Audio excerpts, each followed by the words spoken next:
إن الحمد لله نحمده ونستعينه ونستغفره ونؤمن به ونتوكل عليه ونعوذ بالله من شرور أنفسنا ومن سيئات أعمالنا من يهده الله فلا مضل له ومن يضلل فلا هادي له ونشهد أن لا إله إلا الله وحده لا شريك له وأشهد أن محمدا عبده ورسوله أما بعد السلام عليكم ورحمة الله وبركاته.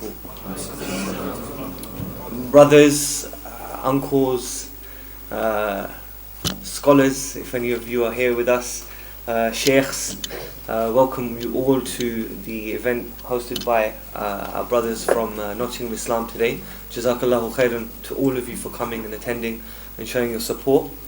I just wanted to quickly start off by just reminding us to be grateful to the brothers who have arranged this for us. By no means is this an easy thing to do. Having arranged many events in the past myself, I know the hardships that people go through. And as the hadith of the Prophet ﷺ, he told us, "Man la yashkuri nas, la yashkuri Allah." Anybody who doesn't thank the people hasn't thanked Allah. So I urge all of you guys to thank the brothers who are involved in this, who have arranged it for you all. Not just by saying thank you or Jazakallahu khairan, but there's many ways you can thank them and show your gratitude. Support them, help them out in their endeavors, help them out in their projects, financially, but also by yourselves. Use your hands. Allah subhanahu wa ta'ala has granted us all, good health and wealth and time.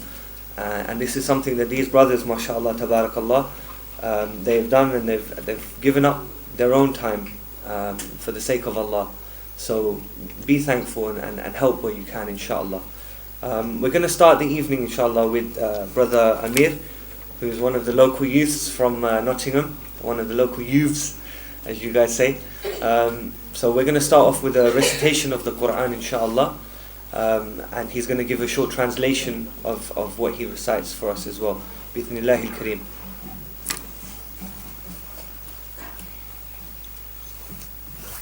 أعوذ بالله من الشيطان الرجيم بسم الله الرحمن الرحيم وللذين كفروا بربهم عذاب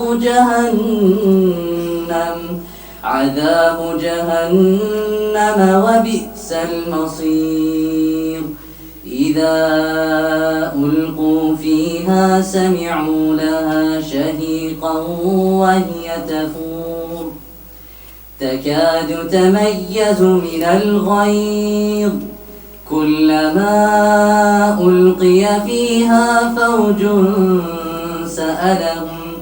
سألهم خزنتها ألم يأتكم نذير قالوا بلى قد جاءنا نذير فكذبنا وقلنا ما نزل الله من شيء إن أنتم إلا في ضلال كبير وقالوا لو كنا نسمع أو نعقل ما كنا في أصحاب السعير فاعترفوا بذنبهم فسحقا لأصحاب السعير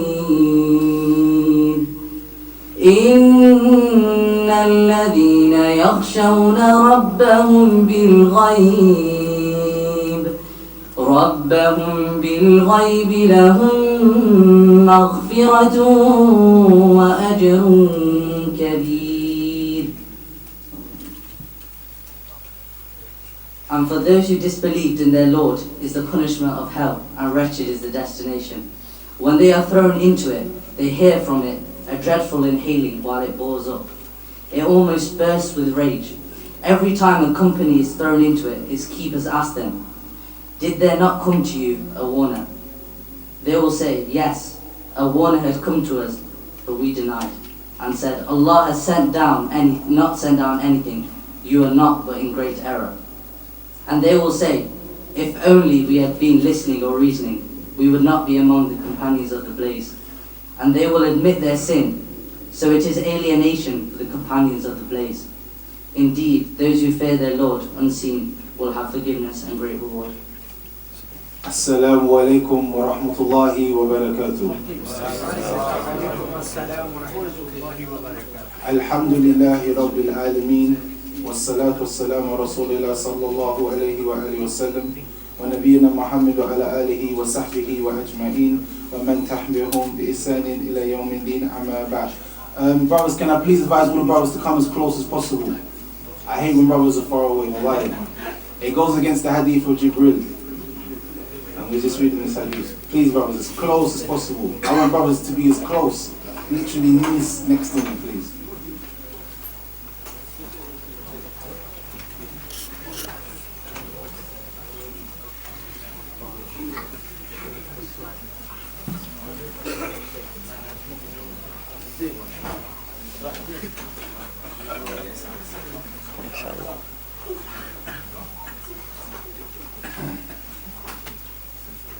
All praises to Allah subhanahu wa ta'ala, and we send salutations upon the Prophet sallallahu alayhi wa sallam. I'd just like to say thank you to this masjid for inviting us today. I'm so pleased, I'm so happy to see all the faces of the young guys with the older brothers. Wallahi, it's very rare that you see the youngers with the elders, and both can benefit from each other. So the elder man shouldn't look down on the young one, and the older one, the younger one shouldn't think, oh, you're too old. Because in the hadith of the Prophet sallallahu alaihi wasallam, he says, they are not from us. Who? Who is not from us? The one who does not show mercy to the young ones and shows respect for the elders. So that's how I wanted to start. So just the introduction of who I am, because I don't know if the brother... I gave a brief introduction. Now, my name is Abu Rayyan, but also known as Adnaan. I do a youth project called Hikmah Bookshop. We've been going for about 4 or 5 years. We've been helping people come out of prison, Muslims. We've been sending books to them, visiting them. And we also do a lot of youth work inside of the area. We go inside the estates where there's a lot of gangs and knife crime and guns. And we speak to the guys that are doing it, whether they're Muslim or non-Muslim. And if they're non-Muslim, we call them to Islam. If they're Muslims, then we bring them to the Masjid. And we've been doing this for about 4 to 5 years. Every single Friday in Brixton Hill Masjid, we get all the brothers together, all the young brothers. What we used to do, but it's kind of established now, is we used to go out on the estates and find all the kids on a Friday from about 5, 6 o'clock and say, what are you lot doing? Nothing, come to the Masjid, come pray. And they used to come to the Masjid. We used to buy food and feed them. So this is what we used to do. Also, a little more background on me. I'm a revert. I've been practicing Islam for 8 years. I studied Arabic here. I learned Arabic, walillahi alhamd. Also, I studied with lots of mashaykh that come over time to time. So, without praising, I'm trying to pick myself up. So today's talk that I said I'm going to do is called Life is a Fading Shadow. Life is a fading shadow. Allah subhanahu wa ta'ala says in the Quran, إِنَّمَا هَذِهِ الْحَيَاةَ الدُّنْيَا مَتَاعٌ وَإِنَّ الْآخِرَةِ هِيَ دَارُ الْقَرَارِ. So Allah subhanahu wa ta'ala says in the Quran, verily this life of this world is but a quick passing enjoyment. Verily the hereafter, that is the home that will remain forever. Allah subhanahu wa ta'ala also warned us against the trial that one's wealth and children can represent when he says, وَاعْلَمُوا أَنَّمَا الْأَمْوَالَكُمْ وَأَوْلَادَكُمْ فِتْنَةٌ وَأَنَّ اللَّهَ إِنْدَهُ أَجْرٌ عَظِيمٌ. And he says, know that your possessions and your children are surely a trial, and verily with Allah is a mighty reward. This life is passing you. But you're so satisfied with just a little bit, rather than the forever. Nowadays, what does everybody look up to? Rappers. Am I lying? Everybody wants to be like a rapper. Everybody wants to dress like a rapper, talk like a rapper, be like a rapper. Just for a little minute, 1 minute of fame. Everybody's doing 1 minute of fame. It's so bad now. Instagram learned how much that we love 1 minute of fame. They gave us 15-second clips. Somebody tries to give you their whole life story in 15 seconds nowadays. This is what they do.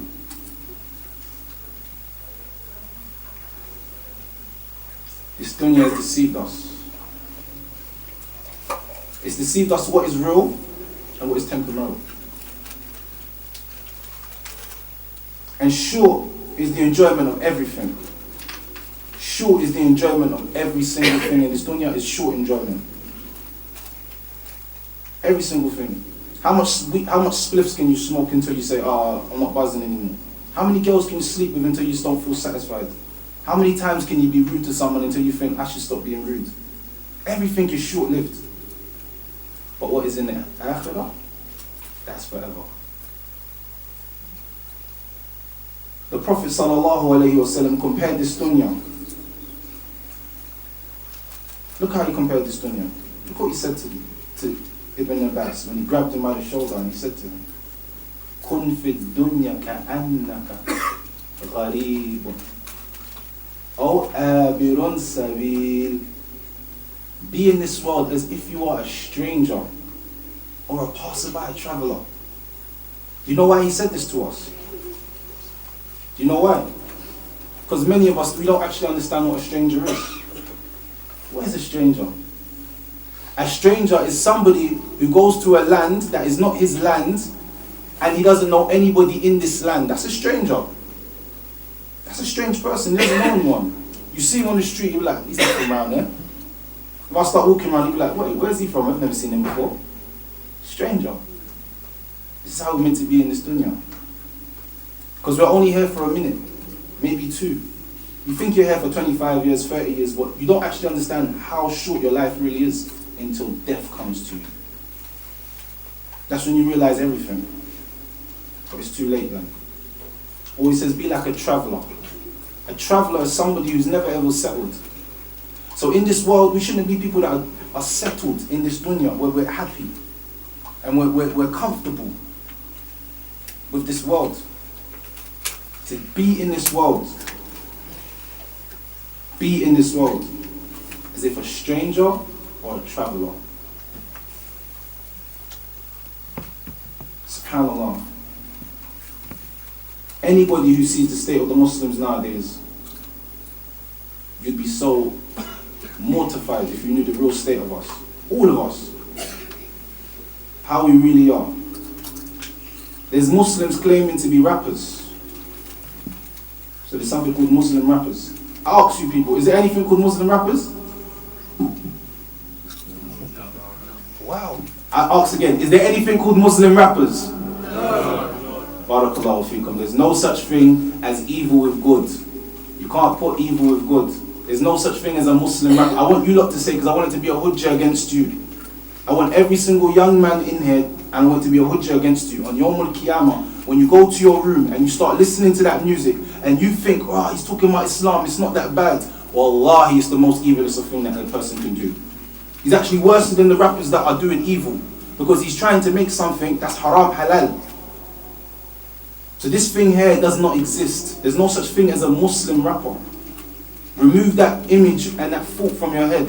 The person's called a Jahil Muslim, who's misguiding the people with his words. And you should be calling the people to the Quran and the Sunnah with the understanding of the Salaf. This is what you should be calling to. Nothing else. Don't think that success is with a drug dealer. Don't think this. Don't think the man that's selling drugs up the road, he's successful because he's driving a BMW or a Mercedes. Don't think that's success. Don't think success is a man have so many women and he goes clubbing and he pops bottles. This is not success. This is not success. Or he has a Rolex on. Or what's the new thing? Loops. He's got red bottoms. Loops. He's got loops. Thinks he's bad because he's got loops. £1,000 on his shoes. So he walks around you lot and he's like, yeah, £1,000 on my shoes. So you lot look up to him like, wow, he's got 1,000. I need them as well. Dad, can I get them? And dad looks at you and says, son, no. And you say, why not, Dad? And you think your dad's doing bad to you. Dad's actually doing good to you, saving you. So these shoes don't mean anything. This is not success. The Prophet ﷺ said in an amazing statement, إِذَا رَأَيْتُ اللَّهَ عَزَّ وَجَلَّ يُعْتِي عَبْدًا مِنَ الدُّنْيَا عَلَى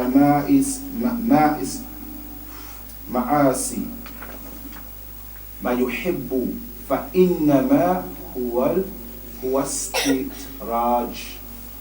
When you see that Allah is the most exalted, has given us a slave, He's given somebody from this world what he likes, even though he's a sinner, then know that it's Allah's gradual punishment for him. Know that this is Allah's gradual punishment for him. So if you see somebody who's a Muslim, who claims to be a slave of Allah, and he's given all the delights of this world, and you're thinking, wow, this is success. Wallahi, it could be a punishment for him. There was recently a story in the news. A man that was a billionaire killed him and his wife. He was a billionaire. He was in his holiday home, and him and his wife, he killed them both. You looked at it, the outset of it, he's got £1 million, £1 billion, both of them millionaires. Why would he want to kill himself? Because like I said to you, success is in not how much possessions you have. It could actually be a trial for that person and could be destroying them. That's what it could be. That thing that he thinks that he has that's making him so big and walk around so haughty, it could be actually his destruction without you even knowing. So don't strain your eyes looking at things. The people you see on YouTube, and I have to address this topic because I don't hear no one addressing this topic. And I want you brothers to be people of the Sunnah, to follow the Quran and the Sunnah. Before I leave here today, if you take anything from me, take this from me. The Muslim man is the man who is jealous over his women. The Muslim man is the man who's jealous over his women. His jealousy could reach bounds that only Allah subhanahu wa ta'ala knows, inside of his heart. He's not satisfied with letting his woman or his sister go and do something that's haram. A lot of you brothers in there have sisters, and your sisters might even be on YouTube doing makeup tutorials. And you have no izzah, you have no ghirah for your sister. You don't care if she's with fulan or fulan, you don't have no izzah for her, you have no honor for her. She's your sister. That could be your wife, and she's just on YouTube doing makeup tutorials, powdering her face with makeup, saying, oh yeah, today, you know, the new topic is this makeup foundation, you put it on like this. And hundreds of men are looking at your woman, looking at your sister, and lusting over her. And you're sitting back in the room saying, sis, yeah, that video's kind of funny. You don't, a'udhu billah min dhalik. The Muslim man is the man who has ghirah. As in the Prophet ﷺ said in a hadith, the dayuth will not enter paradise. You know what the dayuth is? The man that doesn't care whether his sister goes out uncovered or covered. Doesn't care about her izzah. He doesn't have no ghirah for them. This is dayuth. And nowadays we have a lot of people, a lot of men that are on YouTube with their wives. It's even worse now. He's on YouTube, his wife's like, yeah, my husband's so foolish, look at him there. And he's there in the background like, hey, playing like a fool. What's this?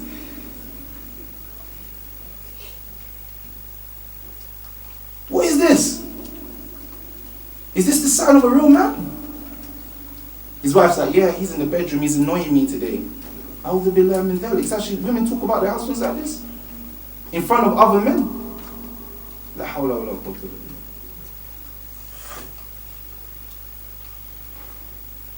Yahya bin Mu'adh, he says, and this is one of the famous tabi'i, I do not order you to obey, I don't order you, listen to this, I do not order you to abandon this world. What I command you with is to abandon sin. Abandon sin. Abandoning sin is wajib upon every single Muslim in this room. You are in more need of establishing the wajibat than collecting virtues and minor good deeds. Nowadays, even a Muslim. There's so many things in our ummah that's incorrect. A brother doesn't pray, but someone's telling them, let the sunnah go forth. Brother, he needs to let the wajibah go forth. He needs to start praying them 5 daily salah, not thinking about praying witr in his house and reciting the Quran all good. He needs to start off with the foundational things.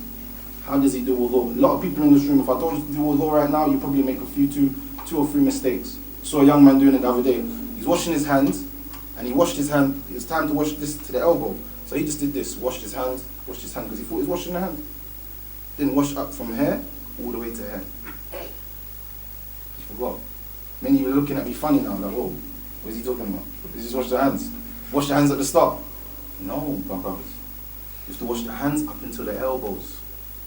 All of it. Not wash hair up to this part here. To the elbow.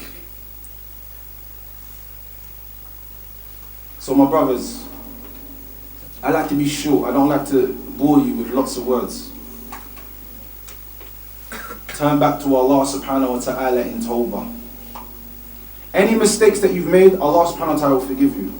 But you have to be sincere. You have to be sincere. If your sister's on YouTube, if your wife's on YouTube, if you're listening to rappers, I don't care what their names are, abandon it. Leave it. It's no good for you. Music is the first corruption that I saw among the people that destroyed them in this day and age. Music. You listen to these rappers and you start to have a full sense that you're like them. That's why if you look closely, all of the guys that listen to rappers, I can tell you the ones that listen to rappers in there. You can't lie to me. Because I can see by the way you're dressed and I know the music that they're spitting, I know that you're getting influenced by them. You can say, no, I'm not. Look at the way you're dressed. Look what you want. That's rap music that's giving you all of that. Some of you people don't know about no Hennessy. You don't know about Alizé. You don't come from Muslim backgrounds. You don't know about Guinness under the table. That's my thing. That's where I come from, Jahiliyyah. That's my family. Non-Muslim. But you're not a Muslim. I'm pretty sure you don't know about all of this stuff. So how do you not get to know this stuff? The rappers. They're the ones giving you all of this. Making it look all nice and all spicy. But really what they're calling you to is the evil. And this evil that they're calling you to will not just destroy your deen here, but it will destroy your akhirah. Everywhere I go, I talk about music. And the reason why I talk about music is because I believe that music is one of the biggest diseases that we have in our community, and a lot of people don't talk about it. And music, it all comes down to three things. Everything to do with music comes down to three things. Money, girls, and boasting. Rep. Who's the baddest? Top 10 man, do. Top them up, Shot 2 man, That's what they talk about. No one's better than me. I go to the op block, kill 10 ops. That's what he talks about. That's what they talk about. Same thing, every song. Or how much money they got. Look at my car, I'm driving a Ferrari. You might even see them on Instagram or Snapchat, 5 seconds in a Ferrari. What does that mean? Do you think we care, me as Muslims, we care about this dunya and a Ferrari in this dunya? Okay, wallahi, we're looking for palaces underneath where its rivers flow. With wives with beautiful eyes that look like pearls. And wine that will not intoxicate you. Mixed with ginger, sansabila. And every time you look at it, it becomes more amazing. In this dunya, wallahi, after you get all the money, and listen closely to me, after you get all the money that you wanted, you buy the car, you get the girl, wallahi, it's like it's insignificant. It's like it has no value anymore. You spent 30, 50 bags on a car. You could spend 20,000, 10,000, 100,000 on a car. As soon as you get that car, it loses its value. That's in the dunya. In your eyes, it doesn't even look like that good anymore. People are like, wow, your car's amazing. Yeah, it's alright. That's how you feel. Because you'll never be satisfied with this dunya. So don't let your eyes long for what you haven't got. Verily the smart one is the one who looks towards the hereafter. As you was created to live, you also was created to die. Ponder over the consequences of every single action which you do. before engaging upon it. And always think in your mind, how will this affect me now and in the hereafter? Before you go on doing any action, before you go and commit zina with that girl, think about this. Maybe she gets pregnant. What's going to happen to her family? She might get kicked out of her house. What's going to happen with me? I'm going to be a young father. I don't want to be a father yet. What's going to happen to my honor? Maybe I can't get married to no sisters again. There's so many consequences to sins that we don't actually think about. In 10 years, when people in the masjid look at me differently, how am I going to come around and show my face? And then shaitan creeps from where you can't see him and he says to you, brother, you've done a lot of sins. You can't really go to the masjid because the brothers kind of know what you've done. So there's no point in you praying salah. Pray in your house. Then you say, yeah, I'm going to pray in my house. Then eventually, praying in your house leads to you delaying the salah because you're in your house, you're so relaxed. So you start delaying the salah. Then one day shaitan comes to you and says, yeah, just delay it, man. Just delay it, dhuhr. And then the prayer is so close now, yes? Prayer is very close. If you delay it too long, what happens to it? Gone. So he delays it. I missed Asr. Shaitan comes to you and says, don't worry. You can combine dhuhr and Asr, yeah? Don't worry. He give you delil. Shaitan will give you delil. You bring you the hadith. First class stamp, right through the letterbox. Yes, you have the delil now. Let me delay this. I'm going to mix. Then Maghrib's about to come. He says, yeah, you're very busy. You're at work. Look, you have to earn a living for your family. So don't pray the Maghrib. Just combine the Maghrib and the Isha. You've done the Asr and the Dhuhr. So don't worry, brother. Allah will forgive you. Allah is the most forgiving. Don't you know? Allah says in the Quran, most forgiving. So you delay the Maghrib to the Isha. And then you say, you could pray at midnight. Do you know the delil that the Prophet prayed in the night? You can delay it to midnight and pray in the midnight. Midnight comes, you don't pray the salah. All your salah gone. Then you say the next day, shaitan comes to you and says, you're a hypocrite. You're not a real Muslim. You might as well just give up praying and start praying when you get more religious. So in your mind you say, you know what? You're right. I'm selling drugs. I've got a girlfriend. Everything's going bad for me. Let me just give up everything. And that's when the shaitan has won. That's when the shaitan has won. When you start saying, I want to delay. The salah is the first thing you're going to be asked about. So do not delay the salah and do not miss it. The life of this world is short. And the most rich in it are the poor. Ponder over this, what I'm saying to you. The most rich person in this world, he's really poor. Death is about to strike you and bring the smell of the wind of estrangement even before you depart. Therefore, wake up, my brothers, from heedlessness. Wake up. Wake up and smell the coffee, as they say. This world is leaving you. This world is leaving you. And I promise you that every single person, when he dies, there's two things. The righteous person regrets, and the evil doer, he regrets. Both of them regret things. The righteous person, what he regrets is not doing enough good deeds because he can see the result of it. But while he's in the cupboard, while he's in the grave, you'll be able to see his good deeds. What was the outcome of his actions? In Arabic, there's a word called aqibatun. Aqibatun means the result and the reward for the actions that come after. So he can see the result and the reward for the actions that he's done in the grave. And the evildoer, what he believes, what he thinks in his mind is, I wish I can go back to the dunya so that I can actually do good now. And this is from a hadith of the Prophet sallallahu alaihi wasallam.